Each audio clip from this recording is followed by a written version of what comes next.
birthplace of sweet tea. I mean, no one can say when is the first time someone mixed tea and ice and sugar together. I think it's pretty evident that Summerville, in America, Summerville has the richest tea history.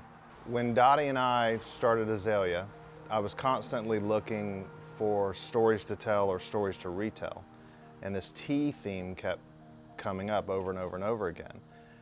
And so the more I looked into it, I had to tell this story. The first tea plant that actually made landfall in the United States came onto Middleton Plantation, which is modern-day Summerville. And one of those plants still is growing and blooming there today, a couple hundred years later.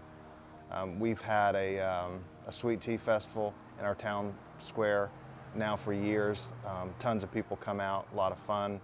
And then you've had local artisans making things like sweet tea jellies, sweet tea pies. You have restaurants making dishes that are infused with sweet tea.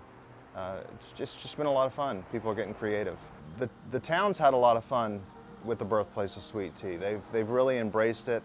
I guess the loudest one has been the Guinness Book of World Records. The town has now broken the world record for largest sweet tea twice, and we hold it now.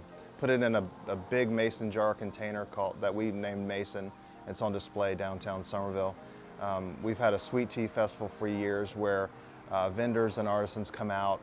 The museum has an exhibit on sweet tea. We've got a huge building-sized mural of a mason jar full of sweet tea. The town's come up with something called the Sweet Tea Trail, and we have developed a field guide to help visitors go down that trail. And basically what it does is it kind of helps visitors navigate the major things that we think you should see in visiting Summerville. And it's not really focused on tea specifically, but when you think about it, if a town could come up with something as great as sweet tea, imagine all the other things that are great about the town.